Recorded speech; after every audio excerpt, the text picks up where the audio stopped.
In 1961, a Yale psychologist told ordinary people to send electric shocks into a stranger in the next room. Shocks strong enough to kill. Roughly 2 out of 3 kept pressing the button all the way to the end, not because they were cruel, because of a force wired into every human being long before morality existed. A force running inside you, quietly deciding how you'll react the next time someone crosses you. Most people think good and bad behavior comes down to good and bad people. It doesn't. The same brain that writes love letters can also justify cruelty if the situation calls for it, which means the real question isn't who's good and who's bad. It's what's actually running underneath. Underneath every decision you've ever made, 4 forces are at work. You don't see them operating. Almost nobody does. But once you learn to see them, human behavior stops being confusing and starts being predictable. Call it the human nature engine. 4 hidden forces, always running, always competing for control of your next move. None of them make you a bad person. None of them were your choice. They were installed before you could speak, and they've been quietly steering your decisions ever since, disguised as just how you feel about things. The first force? Self-interest. Every action a person takes, even the generous ones, passes through one silent question first. What does this do for me? Not because people are selfish by design,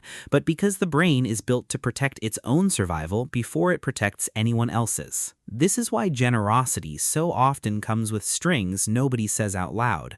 A favor that quietly expects a favor back. A gift that expects loyalty in return. Even sacrifice usually buys something. Relief, reputation, belonging, a story someone gets to tell about themselves. Robert Greene has spent decades studying this exact pattern in history's most powerful figures. The ones who mastered power weren't the ones who denied self-interest existed. They were the ones who read it clearly in themselves and in everyone around them and were never blindsided by it. Watch a negotiation closely and you'll see it in real time. The side that keeps saying it's not about the money is almost always the side most focused on the money. Self-interest doesn't disappear when it's inconvenient. It just learns to speak a more polite language. Self-interest isn't the villain of human nature, it's the engine room. Misread it and you'll misread almost everyone you meet. But self-interest alone doesn't explain why people humiliate themselves chasing approval or destroy relationships over something as small as being ignored in a group chat. For that, you need the second force. This second force, status. Every human being in every room is quietly calculating rank. Who has more? Who gets listened to first? Who gets interrupted without apology and who never does? This isn't a modern habit picked up from social media. It's ancient wiring, built for a time when your position in the group decided whether you ate that week or starved. Louis XIV understood this better than almost any ruler in history. At the Palace of Versailles, he turned status into a weapon of control. Nobles competed for the honor of handing him his shirt in the morning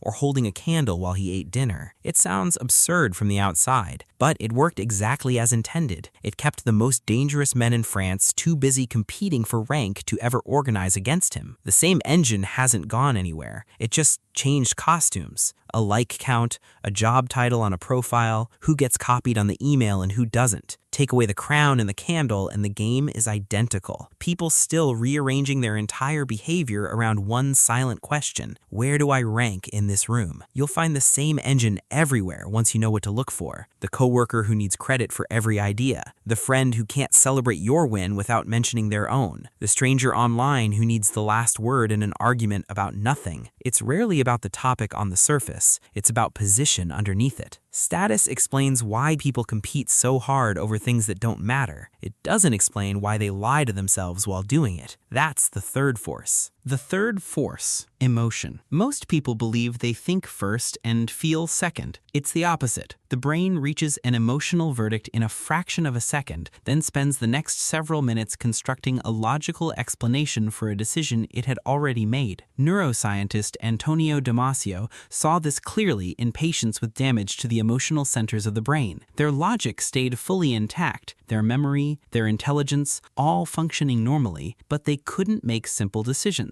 what to eat, what to wear, which appointment to keep, because the emotional signal that normally tips the scale toward a choice was gone. Without emotion, even the simplest decisions became almost impossible. You felt the same mechanism in reverse. Buy something you didn't need, and notice how fast your brain builds a case for why it was actually smart. The purchase came first, the justification arrived afterward, fully dressed as logic, ready to defend a decision that was never really about logic at all. This is why nobody has ever been argued out of a decision they arrived at emotionally. The facts change, the feeling underneath rarely moves. You're not really debating logic in most disagreements. You're debating a feeling wearing a logic costume. And underneath the emotion, there's something older and faster running the entire system. The fourth force, survival. Before status, before self-interest, before emotion even finishes forming, there is threat detection. The oldest part of the brain is built to notice danger before anything else, and to weigh it far more heavily than opportunity. Psychologists Daniel Kahneman and Amos Tversky spent years proving exactly how heavily. Their research found that losing something hurts roughly twice as much as gaining the equivalent feels good. That single imbalance explains why people stay in bad jobs, bad relationships, and bad situations long after logic says leave. The brain isn't quietly asking, what could I gain by walking away? It's asking, what could I lose? And that question almost always wins. It's also why a single piece of criticism can outweigh 10 compliments in the same conversation, and why a crowded room can turn from calm to panic in seconds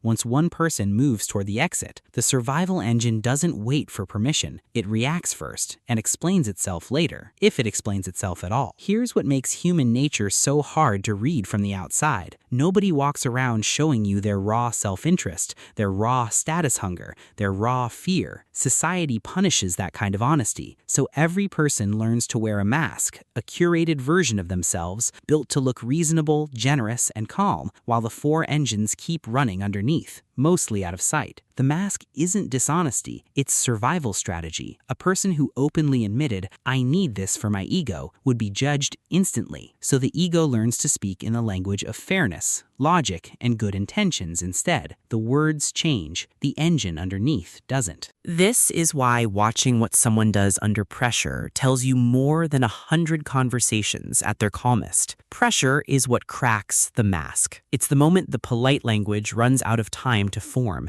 and the raw engine underneath shows itself for a second before the mask comes back down. Here's where it gets complicated. These four forces don't cooperate with each other. They compete constantly inside the same person, often at the same moment. Self-interest tells you to take the promotion. Status tells you to look humble while you do it. Emotion tells you that you're not ready. Survival tells you not to risk what you already have. Most of what looks like a person's fixed personality is really just a pattern. Which of these four forces tends to win, and how often, and under what kind of pressure? This is also why people contradict themselves so often without noticing. The version of someone that shows up when they feel safe is not the same version that shows up when their status is threatened or their survival instinct is triggered. It isn't hypocrisy, it's four different engines taking turns behind the same mask. This is where the framework stops being an explanation and becomes a prediction tool. Threaten someone's status and watch defensiveness appear immediately,